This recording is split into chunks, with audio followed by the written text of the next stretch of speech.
Welcome back, Stasa23 here, back again with some knife therapy. And today we're going to go through my EDC rotation for this month. Basically all these blades, I'm carrying, testing, using them so I can do my full longer term video on these guys. And we'll get started off with my more full size EDC blades. First one up the back, it's by Coca Para. Been thoroughly enjoying this. This guy gets carried probably the most out of the four larger blades, mainly because it's just so slender, nice weight, get that full-size blade. I like so much about it. That carbon fiber is absolutely stunning. Very, very comfortable in hand. Very comfortable in hand, and that choke up position can't really beat the ergos. And look out, this thing's gotten so smooth. Absolutely no play in that blade, up or down, left or right, rock solid. Only big complaint I have with this guy thus far is just that slenderness right here. I just wish it was like a frame lock, liner lock, anything but the compression lock. Just not that comfortable. It feels awkward whenever I'm trying to disengage that lock bar, but definitely an awesome knife, good looking as well, and I always love to see the wire pipe clip. So that's the first one, Coca Para S30V steel. Next one, I've been enjoying a lot more than I expected because it's a little bit, you know, thicker and bigger than I normally carry, or all four of these are, but the Benchmade Superfreak. This thing has been performing like a champ. You got decently thin blade stock on there, that M4 steel, it just, you know, it's awesome. They did a great job on these.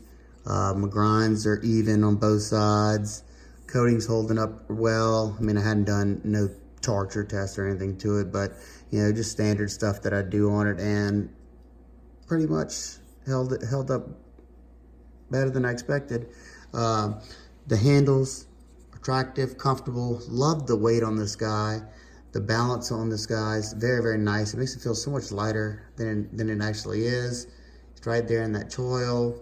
It's starting to smooth out. I'm surprised this is the first time I hadn't taken a Benchmade apart right away, just because I like to try to speed up that process. But this one's doing a good job of smoothing out. I'll eventually take it apart. This one, whenever I open it, it has like this echo sound. I guess it's from the all G10 frame on this guy, but performed very, very nicely, comfortable in hand. Got the split arrow clip. I'll probably eventually change that one, but so far been enjoying it. The Benchmade Superfreak in M4. Alrighty, next up the back, Kershaw Bareknuckle. This is my second one. The first one I had, the detent was just way too strong. This one is dialed in just right. I've got a good bit of use out of this guy. I finally put my final edge on this guy to where I think it's getting maximum performance. It's a pretty decent slicer. It's not the thinnest behind the edge, but decently thin blade stock, not overly thin, and very comfortable in hand. I mean, it's a USA made Kershaw. You got that nice long blade stock. Let's see something. Let's see. About the same cutting edge as the Coca Para. That's what I figured. Both of these, you know, they feel comparable in their slicing capabilities. You get a little bit better slicing out of the Coca Para, but pretty big price difference in these two guys. I think for what you're paying on this guy, there's a lot to love. Definitely compared to all the other, well, the Natrix models, this one just blows them out of the water, in my opinion. My copper Natrix, that thing's just a pile of mess for me. So a lot of good stuff to say about this guy. That is the Kershaw Bareknuckle. Next one, I like a lot about it, but been kind of bummed out about it here lately. This is the Microtech SOCOM Elite M390. Oh, the last one's 14C27. This one's M390. This is my second time sharpening it, and I don't know if I'll better show you this. The first, the initial edge on this guy, I was just breaking down cardboard boxes and I noticed a lot of microchipping along the edge. So I figured it just needed a good sharpening. So I touched it up the first time. Second time I sharpened it on the wicked edge and kind of had the same experience. And this is my third sharpening, second on the wicked edge, and it's still not performing that great. I didn't do anything crazy. Just I did cut up some pretty heavy duty cardboard, but I mean, I don't think it should be acting the way M390 should, is, especially that stout. It does come down to a decently thin edge, but I can literally feel right here, you got a snag, right there, I got a snag, just chips all along this edge. It's just, look, watch my fingernail, watch it jump. All that, all that, all that, doop, doop, doop, doop. Just got chips all over the edge, so I'll give it another sharpening. Hopefully that'll go away, because I absolutely love this knife. So stupid smooth, rock solid. So much to love about this guy. If it doesn't go away, I know Microtech will take care of me. I'll just send it in to them and see what they think about it. But that is the Microtech SOCOM Elite. All right, and that's my bigger blades. We'll get on to the smaller blades. First one's been the pocket pretty much every day since I've got it. Absolutely love this guy. And that is HEA Design Hunter. This one is just been a joy to carry. Put a nice edge on this guy. Usually, when I take my time to go all out and put a mirror polish edge on it, it usually means I like the blade a lot, especially when I do it early on.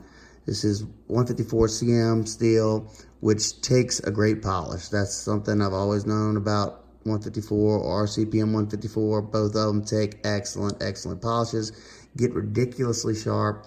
And this guy is just very lightweight, comfortable in hand. I like the blade shape. Super smooth. I'm not a huge front flipper fan, but this one's just easy to use. Oh, that was my fault. Easily spidey flick it. It's kind of hard to thumb flick it. Sometimes I can get it. Just gotta hit it just right. I'm not gonna cut myself, but usually I'll either slow roll it, use the front flipper, or spidey flick. It's usually the way I go, but just there's a lot to like about this knife. Still trying to decide, if I think it's worth the price tag, but we'll see in the full video.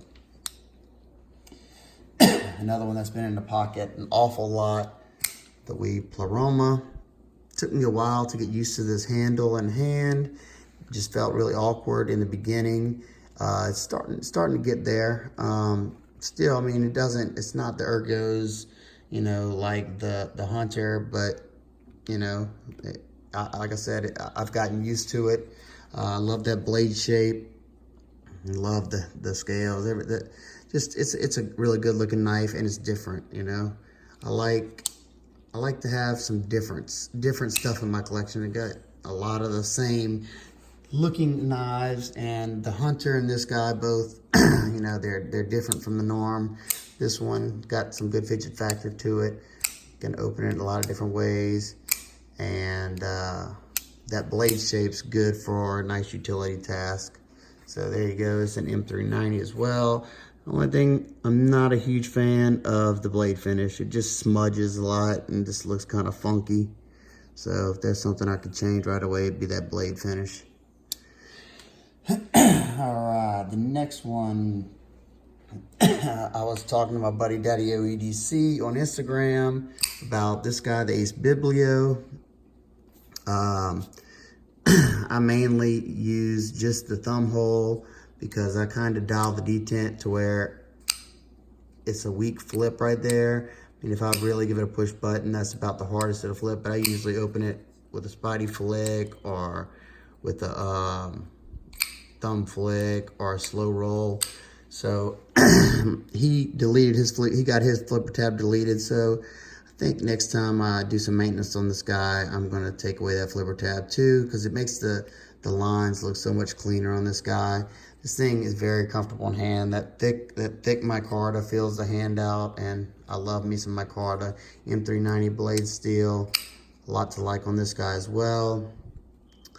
So I'll be looking for the full review on this guy.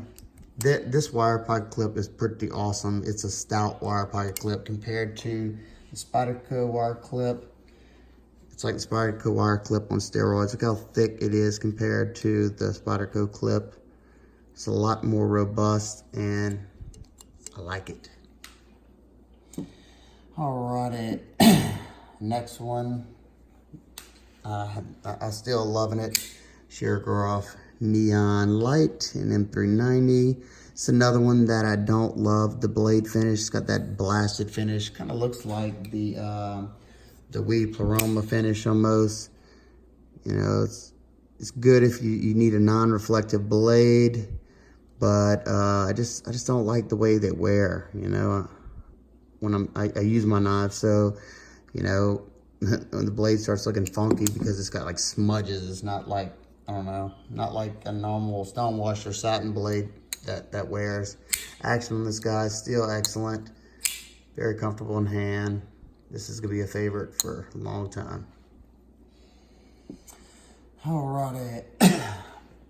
This is probably my favorite dress carry, is the Quiet Carry IQ and L-Max. I've got tons of use out of this guy. I did that custom anno, gave it that kind of copper patina look, distressed the edges with that green and bronze.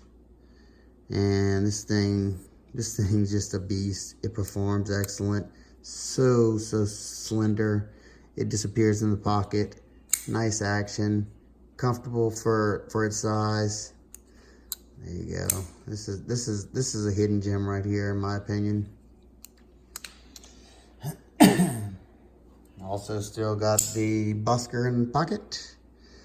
Another one that I don't really need to talk about too much because it's just nice. Very nice. I'm guessing I'll probably wait till Blade Show. I'll probably see if I can give it to Eugene at Blade Show to do something different for the scales for me.